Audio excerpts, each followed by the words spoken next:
आज हम जो उत्पत्ति 24 का पाठ पढ़ रहे हैं वह इसहाक के विवाह के बारे में बहुत विस्तार से बताता है। उत्पत्ति के सभी अध्यायों में से सबसे लंबी कहानी वाला पाठ यही उत्पत्ति 24 है। विद्वानों का मूल्यांकन है कि इसमें इब्रानी साहित्य की सुंदरता है जो बातचीत और दोहराव के माध्यम से जीवंत और महत्वपूर्ण जानकारी देती है। उत्पत्ति 24 को इतने सुंदर साहित्य के रूप में लिखने का कारण क्या है? इसका कारण यह है कि इसहाक का विवाह उत्पत्ति में एक बहुत ही महत्वपूर्ण विषय है। तो इसहाक का पत्नी चुनना और विवाह करना क्यों महत्वपूर्ण है? इसका एक ही कारण है, क्योंकि इसहाक प्रतिज्ञा का वंशज, प्रतिज्ञा का पुत्र है जो यहोवा परमेश्वर की उस वाचा को पूरा करेगा जो अब्राहम को मिली थी। इसलिए बाइबल इसहाक के विवाह को महत्वपूर्ण मानती है। इसहाक किससे मिलेगा और कैसे वंश को जन्म देगा, यह बहुत ही महत्वपूर्ण हिस्सा है। विशेष रूप से यदि आप उत्पत्ति 24 के स्थान को देखें तो यह उत्पत्ति 23 जहां इसहाक की मां सारा की मृत्यु होती है और उत्पत्ति 25 जहां अब्राहम की मृत्यु होती है के बीच में है। यानी अब्राहम अब अपनी पत्नी को पहले विदा करने और फिर अपने बेटे का विवाह कराने की स्थिति में है। जब मां नहीं है तो इसहाक का विवाह कैसे कराया जाए? अब्राहम के सामने एक बड़ा काम बचा है। शायद इस कहानी में अब्राहम फिर से एक संकट का सामना कर रहा है, लेकिन हमने अब तक बाइबल पढ़ते हुए यह अच्छी तरह से जाना है कि ऐसे संकट के क्षणों में परमेश्वर ने कैसे काम किया है। जब अब्राहम का विश्वास डगमगाया तो परमेश्वर ने मशाल वाचा और खतना वाचा के माध्यम से वंश के बारे में अपनी प्रतिज्ञा को बार बार नवीनीकृत किया। और जब अब्राहम ने इसहाक को होमबलि के रूप में चढ़ाया तो उस स्थिति में जब वाचा का वंशज गायब हो सकता था, परमेश्वर ने उस वाचा के वंशज को जीवित रखा ताकि वह आगे बढ़ सके। उत्पत्ति 24 एक ऐसा अध्याय है जो परमेश्वर के इस विधान को और भी अधिक प्रचुरता से प्रकट करता है। इसलिए कुछ पुराने नियम के विद्वान उत्पत्ति 24 को परमेश्वर के विधान पर एक धर्मशास्त्रीय चिंतन के रूप में भी आंकते हैं। आज हमने जो उत्पत्ति 24:1-9 पढ़ा है वह इस विवरण के साथ शुरू होता है कि अब्राहम बहुत बूढ़ा हो गया था और यहोवा ने उसे सभी बातों में आशीष दी थी। यह एक बहुत ही सुंदर अभिव्यक्ति है। मुझे लगता है कि आज परमेश्वर में विश्वास करने वाले मसीही अगर बाद में बूढ़े होने पर ऐसा मूल्यांकन पा सकें तो वे कितने खुश होंगे। लेकिन बाइबल यह नहीं कहती कि अब्राहम सभी बातों में यहोवा की आशीष का आनंद लेते हुए खुश था, बल्कि यह दिखाती है कि अब्राहम कुछ और महत्वपूर्ण चीज के लिए आगे बढ़ रहा है। वह वाचा के वंशज इसहाक का विवाह कराकर परमेश्वर की उस प्रतिज्ञा को पूरा करने के लिए आगे बढ़ रहा है।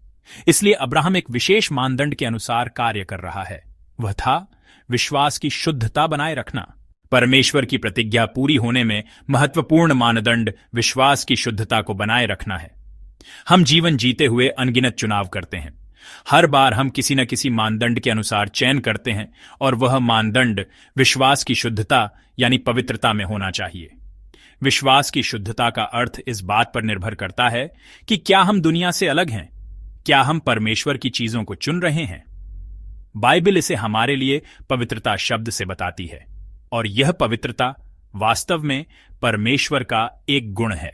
लेकिन एक चिंता है, हम विश्वास की शुद्धता के साथ निर्णय लेते हैं और कदम उठाते हैं, लेकिन उस रास्ते में बाधाओं का सामना हो सकता है।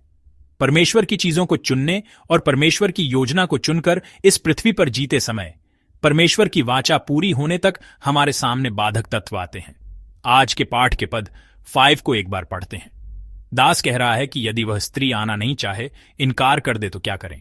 यह दिखाता है कि विश्वास की शुद्धता का पूरी तरह से पालन करने पर भी अप्रत्याशित दीवारों से टकराना पड़ सकता है। परमेश्वर की इच्छा के अनुसार पवित्रता को चुनने पर भी कभी कभी स्थितियां सुचारू रूप से नहीं बदलती। इस स्थिति के लिए अब्राहम कैसे तैयारी करता है?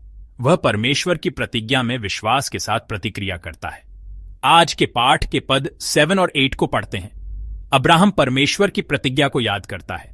स्वर्ग के परमेश्वर, पृथ्वी के परमेश्वर ने जब उसे पैतृक घर और मातृभूमि छोड़ने को कहा था, तब की गई प्रतिज्ञा, यह देश तेरे वंश को दूंगा, की प्रतिज्ञा को वह याद करता है। यह क्या है? यह घोषणा है कि परमेश्वर ने कहा है, प्रतिज्ञा की है, इसलिए यह अवश्य पूरी होगी। इसलिए वह क्या कहता है? वह अपने दूत को तेरे आगे भेजेगा। इसका मतलब है कि परमेश्वर आगे जाकर तैयारी करेंगे, क्योंकि उन्होंने कहा है, प्रतिज्ञा की है। यदि वह स्त्री पीछे नहीं आना चाहे तो वह परमेश्वर द्वारा नियुक्त व्यक्ति नहीं है। जब परिस्थितियां बाधा बनकर खड़ी हो जाती हैं और हमारा विश्वास डगमगाने लगता है, जब संदेह आता है कि परमेश्वर की प्रतिज्ञा सच में हम पर पूरी होगी या नहीं, तब अब्राहम ने स्थितियों को नहीं बल्कि वचन को देखा। स्थितियों से अपना मन नहीं डगमगाया, बल्कि वचन के साथ अपने मन को बांधा। विश्वास की शुद्धता और परमेश्वर के वचन का पालन करने का परिणाम परमेश्वर की प्रतिज्ञा की पूर्ति था। कहानी के अंत में रिबका मैं जाऊंगी कहकर उत्तर देती है। प्रिय विश्वासी भाइयों और बहनों, महत्वपूर्ण निर्णय के सामने अब्राहम ने परमेश्वर की खोज की। उन्होंने परमेश्वर के वचन को पकड़ा। संसार के मानदंड, परिस्थितियां और वातावरण नहीं, केवल परमेश्वर। आज भी हमें चुनना और निर्णय लेना है। आप किस चीज के अनुसार चुनेंगे? पवित्र परमेश्वर के अनुसार चुनें और निर्णय लें। परमेश्वर द्वारा प्रतिज्ञा की गई आशीष की वास्तविकता उन लोगों के लिए है जो परिस्थितियों को नहीं बल्कि वचन को पकड़ते हैं, संसार को नहीं बल्कि परमेश्वर को पकड़ते हैं। आज भी प्रार्थना के स्थान में विश्वास की शुद्धता, परमेश्वर की पवित्रता को मजबूती से स्थापित करें और प्रभु के वचन को पकड़ें। जब हम इस प्रकार प्रार्थना करते हुए अपने जीवन के स्थान पर चलते हैं, तो परमेश्वर द्वारा प्रतिज्ञा की गई अद्भुत वाचा की पूर्ति का अनुग्रह हमारे द्वारा अनुभव किया जाएगा।